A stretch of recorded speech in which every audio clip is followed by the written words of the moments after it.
لکھا وفی ذالکم بلاء من ربکم عظیم.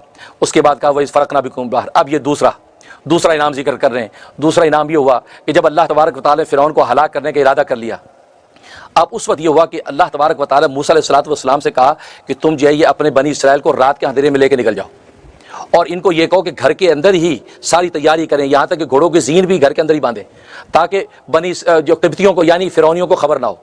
لہٰذا رات کے اندر یہ اپنے گھوڑے تیار کرنا شروع کر دیے اور انہوں نے اپنی ساری سواریاں تیار کر لیں. اور اللہ تبارک و تعالیٰ نے بنی اسرائیل کے اندر قبطیوں کے جو ولد الزنا تھے ان کو وہاں قبطیوں کے اندر پہنچا دیا، اور قبطیوں کے اندر جو بنی اسرائیل کے ولد الزنا تھے ان کو بنی اسرائیل کی طرف پہنچا دیا. آپ سمجھ رہے ہیں؟ بغیر نکاح کی اولاد اگر ان کی طرف سے وہاں کوئی تھی وہ اللہ نے بنی اسرائیل میں واپس لوٹا دی، اور اگر ان کی وجہ سے وہاں تھی تو گویا کہ ادھر آ گئی، اور ان کی وجہ سے یہاں تھی تو ادھر کر دی. تو اللہ نے یہ سارے بنی اسرائیل گویا کہ جو ولد الزنا تھے یا حلالی تھے سارے بنی اسرائیل اکٹھے کر دیے. ظاہر ہے کہ وہ کسی ظلم کے نتیجے میں ازمائش جاہلیت کے نتیجے میں پیدا ہوئے. اب وہ سارے جمع کر دیے. اب ان کو حکم کر دیا کہ اب تم نے نکلنا ہے. اب یہ رات کے اندھیرے میں تقریباً 6 لاکھ بنی اسرائیل کو لے کر حضرت موسیٰ علیہ السلام نکلے. ادھر فرعونیوں کے ساتھ یہ ہوا کہ فرعونیوں کے اندر اللہ تبارک و تعالیٰ نے جب موت کو نازل کر دیا، یہاں تک کہ ان کے لوگ مرنے لگے، ان کے بہت سے نوجوان مرنے لگے، اور اتنے لوگ مرے کہ وہ ان کی قبریں بناتے دفناتے ساری رات لگ گئی، سارا دن لگ گیا، وہ اس میں مشغول ہے. ان کو یہ ہوش ہی نہیں رہا کہ بھئی ادھر کیا کاروائی ہو رہی ہے. اللہ نے ان کو اس میں مشغول رکھا. اب اس کے رات گئے جا کے وہ جب بیدار ہوئے اس کے بعد، یعنی وہ اس وقت جا کے فارغ ہوئے، اب جا کے وہ سوئے ہیں، اور ادھر جو ہے رات کے اندھیرے میں حضرت موسیٰ علیہ السلام بنی اسرائیل کو لے کے نکل گئے. جب یہ پتہ چلا فرعون کو تو فرعون نے کہا کہ جب صبح کو مرغ اذان دینے لگے تو مرغ کے اذان دینے کے وقت میں ہم نے ان کا پیچھا کرنا ہے. یہ طے ہو گیا. اللہ کی شان یہ کہ اس وقت کسی مرغ نے اذان ہی نہیں دی، سارے چپ، کیونکہ مقصد یہ تھا کہ وہ زیادہ سے زیادہ دور نکل جائیں، یہ سوتے رہیں. کیونکہ مرغ جو ہے فجر کے بعد اذان دیتا ہے، اس لیے سنت ہے گھر میں مرغ رکھنا. نبی پاک صلی اللہ علیہ وسلم نے بھی سفید مرغ رکھا ہوا تھا، وہ اذان دیتا تھا. اس لیے سنت ہے کہ گھر میں سفید مرغ رکھیں اور وہ اذان دے، اور آپ کو پتہ چل جائے کہ بھی سویرا ہو گیا ہے. ہاں. اور آدم علیہ السلام نے اپنے پاس مرغ رکھا ہوا تھا. تو خیر، اور یہ بھی ایک اور عجیب روایت آتی ہے کہ جس گھر میں سفید مرغ ہوتا ہے اس گھر میں جادو داخل نہیں ہوتا. جادو داخل نہیں ہوتا، جنات داخل نہیں ہوتے. اگر جادو جنات سے بچنا ہے گھر میں مرغیاں رکھو، سفید مرغ رکھو، مرغیاں رکھو، اس گھر میں جادو نہیں ہوتا. یہ حدیث میں آتا ہے آدم علیہ السلام نے رکھے ہوئے تھے. تو خیر مرغ نے اذان نہیں دی. اب وہ چٹا دن نکلا، اب یہ بھاگے، اب پیچھا کیا. ادھر موسیٰ علیہ السلام لشکر لے کے نکل گئے.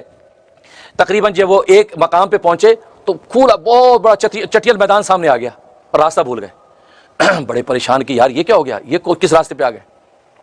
حضرت موسیٰ علیہ السلام حیران ہوئے، بوڑھوں کو اکٹھا کیا جو بوڑھے تھے. بھائی بوڑھوں سے پوچھا بھی یہ کیا ماجرا ہے. دیکھو بوڑھے کتنے قیمتی ہوتے ہیں.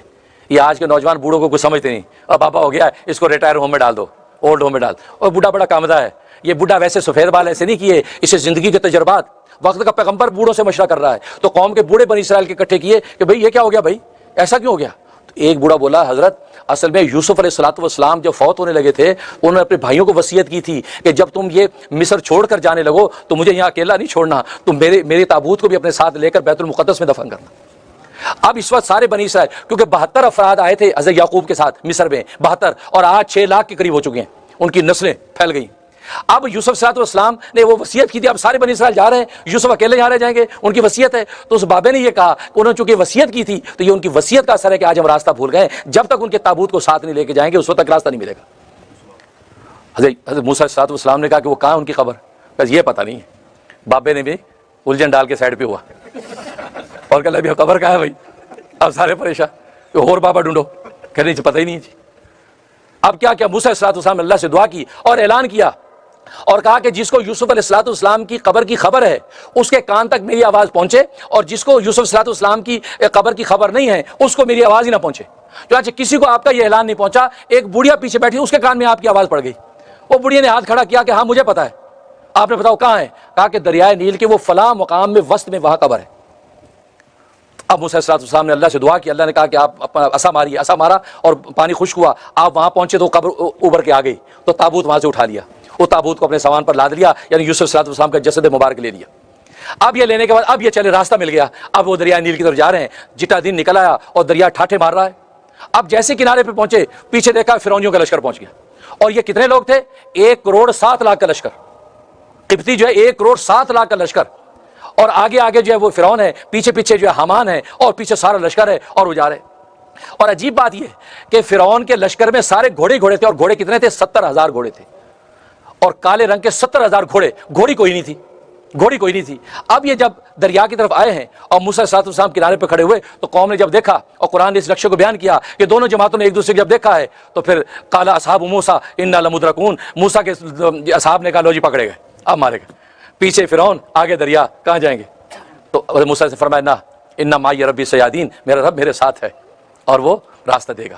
یا مائیا کا معنی نہیں کہا، دیکھو کتنا بڑا فرق ہے کہ میرے ساتھ میرا رب ہے وہ راستہ دے گا، بنی اسرائیل کو شامل نہیں کیا، کیونکہ بنی اسرائیل کی جو ہردرمیاں جو ضدیں تھیں نا، مطلب موسیٰ کو پتا تھا انہوں نے کچھ نہیں ہے، میری وجہ نہ رہے سر، سمجھ، ان کے ساتھ کچھ نہیں، میری وجہ سے ہے۔ یہ ظالم تو آسمان کے کھانوں کا انکار کرتے ہیں، بات بات پہ ٹیچریں کرتے ہیں، تانے کرتے ہیں، تو فرمایا میرے ساتھ۔ لیکن جب نبی پاک صلی اللہ علیہ وسلم کا وقت آیا، ابو بکر ساتھ ہے، نبی کا صحابی، تو اللہ کے نبی نے کیا کہا؟ ان اللہ معنا، ہم دونوں کے ساتھ ہمارا رب ہے۔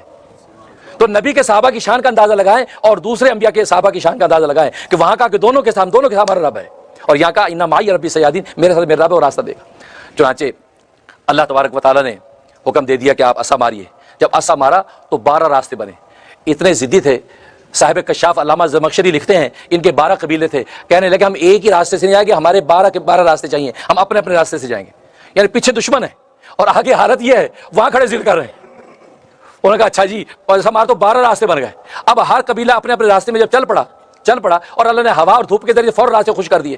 اب پہاڑ کی طرح اونچی اونچی دیواریں، اس کی موجیں ہیں دریا کی، اب ایک دوسرے کو دیکھ نہیں پا رہے ہیں، شور مچا دیا بھائی ہمیں تو ایک دوسرے کو دیکھ رہا ہے، ہمیں کیا پتا ہم بچے ہمارے ساتھ ہی ڈوب جائیں، مسجد کر کے کھڑے ہو گئے۔ یعنی ایسے نالائق ہیں، اس وقت بھی ضد کی تو اللہ سے دعا کی یا اللہ ان کا کوئی علاج، اللہ نے کہا صبر کرو میں اس کے اندر کھڑکیاں بنا دیتا ہوں۔ اللہ نے ان موجوں میں کھڑکیاں بنا دی، ایک دوسرے کو دیکھ کے جا ہاں ٹھیک ہے جی صحیح ہے، ایسے نالائق۔ یعنی ایسے موقع پہ تو انسان کی حالت کیا ہوتی ہے، لیکن وہاں بھی ضد۔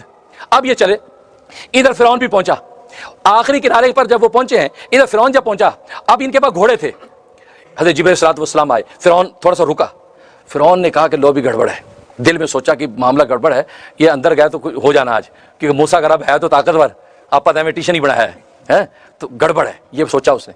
تو حامان نے کہا جی حضرت کیسے کھڑے ہیں بادشاہ سلامت، آپ کے لیے راستے بن گئے ہیں، یہ غلام ہے یہ دریائے نیل آپ کا، بڑھیے آگے چلیے جلدی سے پکڑیے، آپ کے لیے بنے ہیں، یہ مشیر خراب کرتے ہیں۔ وہ ذرا چوڑا ہوا کہ ہاں بات تو صحیح ہے، لیکن اب آگے جائے نا۔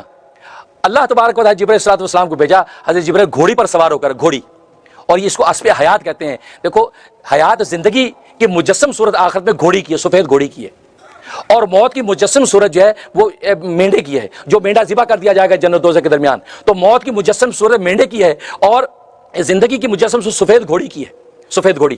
اب اس زندگی کی گھوڑی پر بیٹھ کر آئے، آپ آئے اور فرعون کے پاس سے وہ گھوڑی گزری، اب اس کے گھوڑے نے وہ گھوڑی کی خوشبو سونگھی، مادہ کی نر نے جو خوشبو سونگھی اس کے اندر ایک خاص قسم کی شہوت ابری، وہ گھوڑی کے پیچھے ہو گیا۔ حضرت جبرائیل علیہ السلام دریا کے اندر گھس گئے تو گھوڑا بھی پیچھے پیچھے، اور کوشش کرتا رہا فرعون روکنے کا کہ یار یہ نہ جائے، ابھی سوچ تو لیں، لیکن وہ اتنا تیز گیا کہ پیچھے پیچھے وہ، جب وہ پیچھے گیا تو سارے لشکر نے سمجھا کہ بھی اندر جانا ہے، سارے اندر گھس گئے، این بالکل سینٹر کے اندر جب گئے ہیں، اور ادھر موسیٰ علیہ السلام کا آخری آدمی باہر نکلا ہے، تو بس یہ سارا کا سارا پانی آپس میں لیا، اب یہ سارے ڈبکیاں کھانے لگے، اور وہاں فرعون جو چیخنے لگا کہ میں ایمان لاتا ہوں، وہاں ایمان کے اس نے نعرے لگائے، اس کی تفصیلات کو آئندہ میں بیان کروں گا، آگے بڑی دلچسپ سٹوری ہے۔ تو خیر تو یہ ہوا، تو اس طریقے سے اللہ تبارک و تعالیٰ نے یہ فرعون کو غرق کیا، اس لیے کہ وہ اس فرقنا بکم البحر، یاد کرو اس وقت کو جب ہم نے دریا کو پھاڑ دیا تمہاری وجہ سے، یعنی بنی اسرائیل تمہارے لیے دریا کو پھاڑ دیا، فانجیناکم، اور پھر تمہیں ہم نے نجات دے دی، یعنی زندہ سلام بچا لیا، واغرقنا آل فرعون، اور فرعون والوں کو ہم نے غرق کر دیا، وانتم تنظرون، اور تم آنکھوں سے دیکھ رہے تھے۔ اور کیونکہ یہ اللہ کا بہت بڑا انعام ہوتا ہے کہ دشمن آپ کی آنکھوں کے سامنے ہلاک ہو، یہ خود ایک بہت بڑی تسکین۔